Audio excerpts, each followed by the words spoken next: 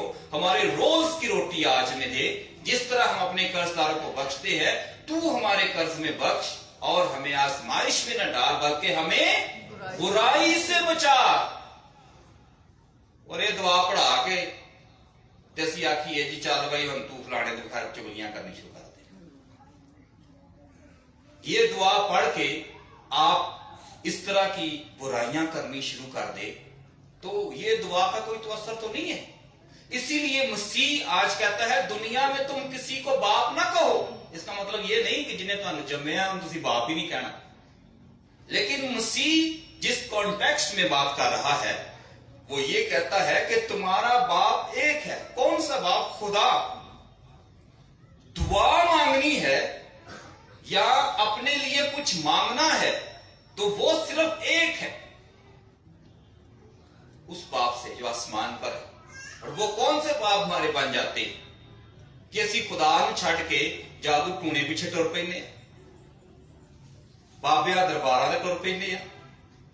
خدا کے بعد ہم ایسے لوگوں کو اپنا خدا بنانے کی کوشش کرتے ہیں۔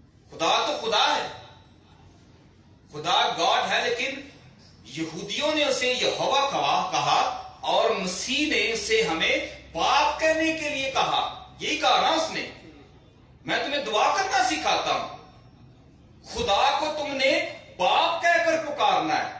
یہودی یہوہ کہتے ہیں، مسیحی اسے باپ کہتے۔ تو خداوند کہتا ہے جب میں نے تجھے اسے باپ کہنے کے لیے کہا ہے پھر دوسرا باپ دنیا میں نہ بناؤ،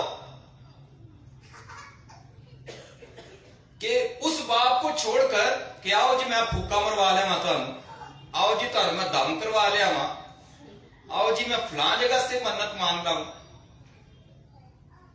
دینے والا صرف ایک ہی ہے۔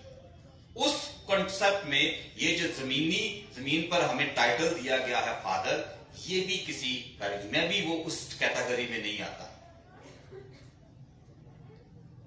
تو اس کا مطلب یہ ہے کہ آپ کا جو دنیاوی پیدا کرنے والا باپ ہے، بایولوجیکل فادر، خداوند کہتا ہے کہ اگر اس کو بھی خدا کی جگہ پر آپ رکھیں گے تو یہ جرم ہے۔ اس لیے اس لحاظ سے سمجھنے میری بات نا کہ مانگنے کی حد تک خدا زمین پر تم کسی کو نہ بناؤ۔ ہمیں مسیح کی تعلیم کو اس طرح اپنی زندگی میں لینا، ریاکاری نہیں۔ ریاکاری بہت بڑا جرم ہے۔ آپ یقین کریں کہ خداوند آپ کو اپنی بادشاہی سے بے دخل کر دے، اور یہ شہد کی طرح میٹھا ہے، ایک دفعہ انگلی لگائے تو دل کرتا ہے کھاتے ہی جائے۔ ایمانداری سے بتائیں کہ دنیا میں آپ کو اپنا نام، میں کئی دفعہ مثال دیتا ہوں احمد آباد کی، کہ بہت ساری ایسی فیملیز ہیں اس چرچ کی خدمت کرتی، فائنینشلی بھی، ویسے بھی چیزوں کے لحاظ سے، لیکن مجھے اچھا یہ لگتا ہے کہ ان کے الفاظ ہمیشہ یہ ہوتے ہیں کہ فادر جی جو کچھ دیا خدا کو دیا، اس کا ذکر کرنے کی ضرورت نہیں ہے۔ تو یہ کچھ ایسے بھی ہے کہ اگر دے دیا، دیتے خدا کا شکر ہے بہت دل کھول کر، لیکن اگر غلطی سے بھی ان کا ذکر نہیں کر دیا تو ہر گھر چ گلا شروع ہو جانے، ویکھو جی اینا کوئی دیتا ساڈا کتے نا ہی نہیں، ساڈا نا ہی نہیں لیا، پتہ ہی نہیں لگا لوکاں نوں۔ تو اس لیے مسیح میں میرے عزیز بھائیو بہنوں، خداوند اس ریاکاری کے خلاف ہے۔ مدد اس نے کی، حقیقتاً مدد کی، یہ شک نہیں ہے، اس میں کوئی کہہ سکتے ہیں کہ ڈاؤٹ نہیں ہے، لیکن خدا نے اس کی اس مدد کا اجر اسے نہیں دینا۔ کیوں نہیں دینا؟ کیونکہ اس نے مدد کر کے اسے نشر کروا دیا، ریاکاری کی، دکھاوا کیا۔ خدا نے کہا تیرا ریوارڈ اور تیرا جو کہہ سکتے ہیں اعزاز ہے تجھے زمین پر مل گیا، لوکا تاڑیاں ماریاں، آپ کو مل گیا آپ کا انعام۔ یہ اجر تو خدا نے کہاں پر دینا ہے آپ کو؟